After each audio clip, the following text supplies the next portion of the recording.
On Point with Craig's Investment Partners. The information provided here is general in nature. It's not financial advice.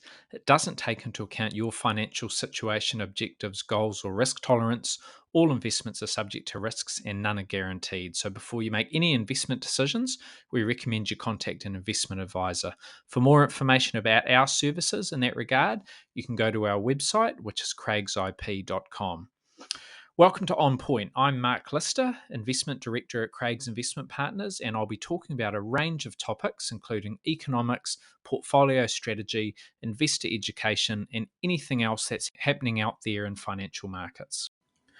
Hi, team. Today I wanted to pose the question: is India the new China? From an investment perspective, obviously. Two very large, exciting countries, growing strongly, lots of opportunity, so lots of similarities there, but also some key differences. And China has been a real powerhouse of global growth for decades, to be honest. New Zealand's benefited from that with our links into China. Our friends across the Tasman have. The whole world has. China has become such a force in an economic sense, a manufacturing base, a very large population of consumers, and the country has enjoyed exceptionally strong growth, and it's been a great investment destination for people. So I guess if you look back over the last 20 years or even longer, investors that are looking for the opportunity that emerging markets can bring, you haven't really needed to look too much further than going to China and sending your capital there or investing in whether it's funds or ETFs or businesses that are China facing. However, while China is still the world's second largest economy, it is facing increasing challenges. And some of these are just starting to bring those credentials into question, those credentials as it being a very obvious investment destination. It's definitely getting harder for investors that have money invested in China or for companies that are doing business in and with China. And that's partly because last year was a really difficult one for China. They had extremely strict COVID-19 restrictions. The vaccines that they used weren't quite as effective as those we've seen in the Western world. So they had to have harsher restrictions, have them in place for longer. And since we've seen things open up in China, basically since the beginning of the year, we just haven't seen that rebound in activity that we were all hoping for. So domestic demand has been weak, consumer spending's been soft, private investment's been subdued. The country's also been grappling with fears of deflation, which is prices going down. It sounds better in theory than it does in practice. The rest of the world's been grappling with high inflation, which is prices going up more than we would like. So China's been the opposite. They've got a weak housing market, lots of concerns there, and that's fed through into the shadow lending system, the banking system and the sort of second tier lenders that have found themselves in a difficult spot, which is tied into that housing market. So the authorities over there are obviously worried about this, and you've also got the prospect of capital outflows, which would exacerbate these issues. Capital outflows is when everyone starts to get very nervous about how an economy is going.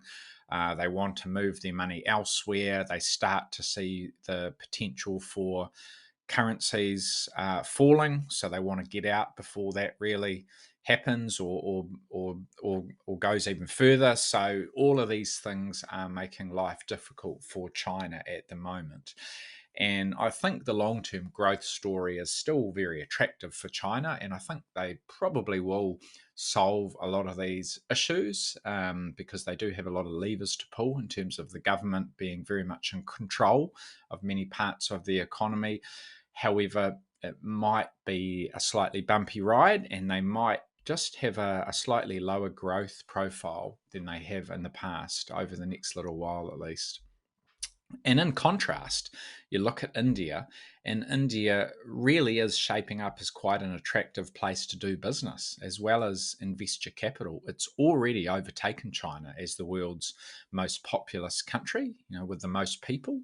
The UN, the United Nations, has been tracking population estimates since 1950. And earlier this year, in 2023, India overtook China for the first time. So India has the world's biggest population. Not a lot of people had noticed that. It sort of flew under the radar a little bit when it first was announced or confirmed.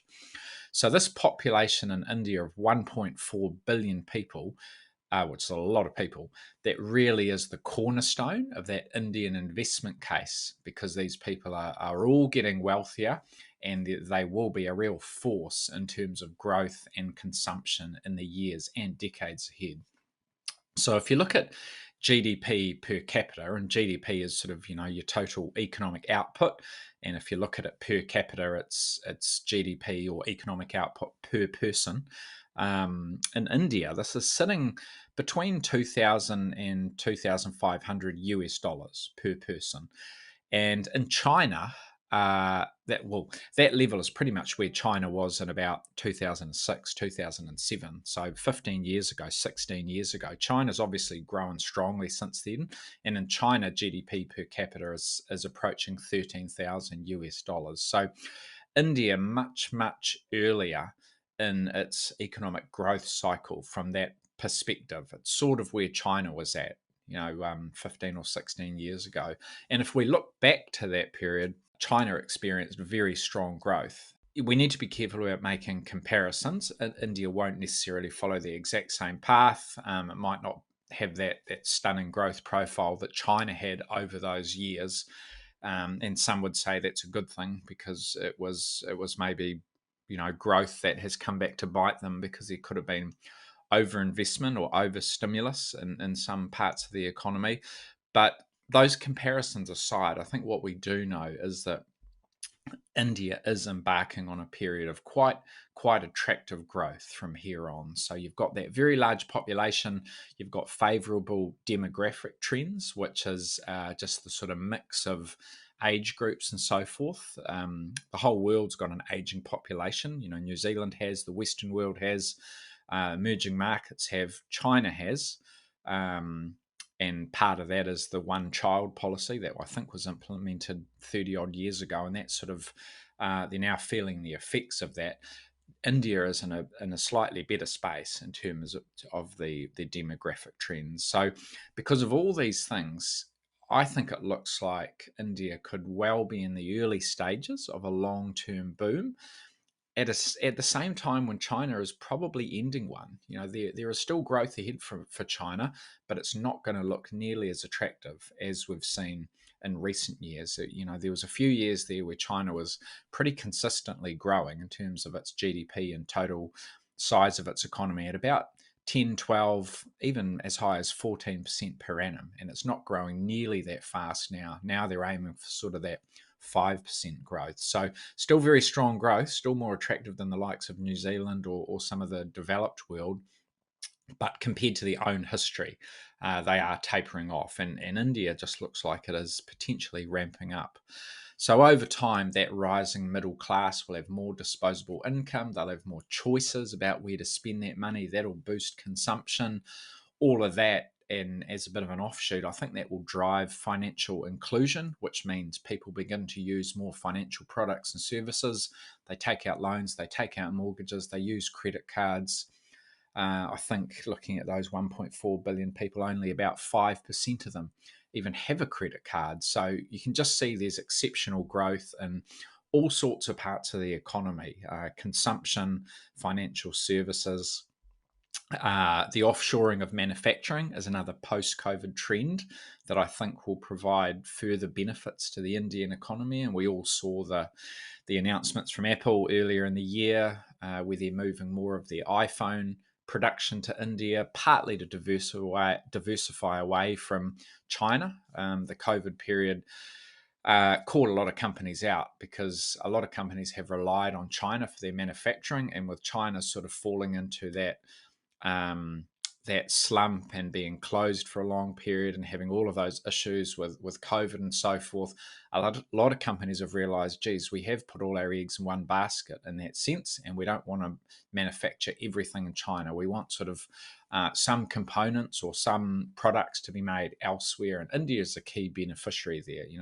Mexico's another, and I think companies like Vietnam and Indonesia as well. But India is absolutely part of that mix. I think you'll see other companies follow suit. Apple's a very high profile one, but there'll be other parts of the corporate landscape that will make similar decisions. I guess when you're talking about emerging economies, whether it's China, whether it's India, the first thing we've got to point out, always really important for investors, is to understand and acknowledge that while these parts of the world can offer much more attractive investment returns than you might see in other places at times, they also come with a higher risk profile and an expectation of more volatility, more ups and downs along the way. And that health warning applies to India too.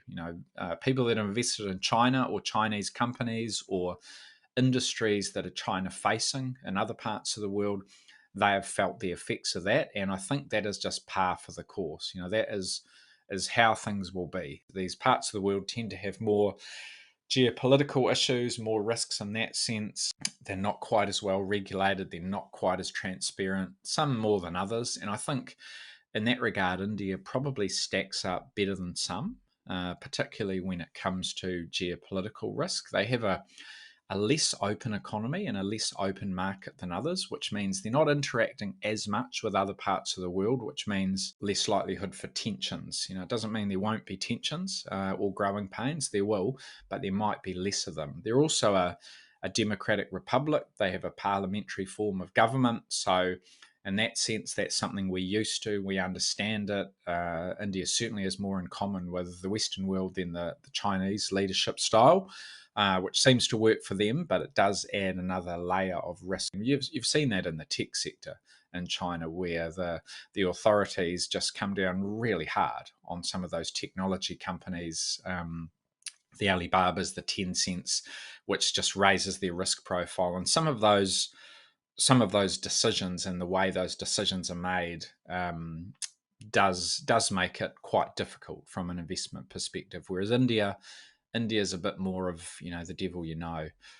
They also they're a member of the BRICS, obviously. So the BRICS, that's Brazil, Russia, India, China, South Africa. So they're part of that sort of group of emerging nations, but they have got a foot in both camps. They're a member of the Quad, which is a diplomatic and military arrangement with Australia, Japan, the US. So anyway, for all of those reasons, I think, in short, India's future might look like China's past, which really does make it worthy of consideration for investors. When we look at the Indian share market, it's quite diverse, lots of sector exposures.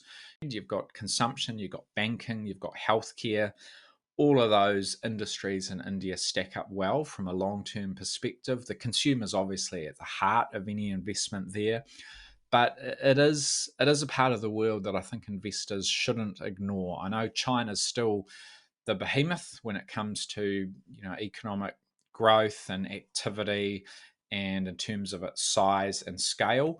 But India, just like the population has caught up and overtaken China, I think the economy will continue to make up strong ground on some of those other big players. So don't ignore it when you're thinking about emerging markets. It's not all about China. There are many other countries that are really exciting, and India is one of them. Would I go and try and do some stock picking on the Indian market? Probably not. That's probably quite hard to do and a little bit tricky. So I would probably opt for a fund of some sort, whether it's an ETF, whether it's an investment trust, or a fund that gives me a broader exposure. So each to their own. My advice, if you think that this might be something that is right for you, would be talk to your investment advisor.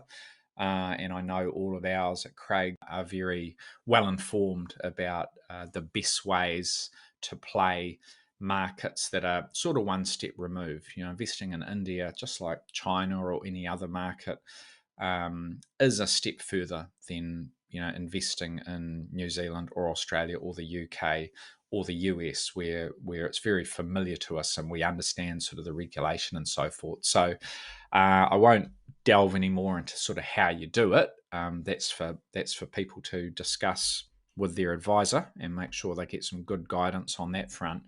But at a high level, I do think India is a really exciting prospect when we look ahead over the next 5, 10, 15 years. All right. Thanks for listening.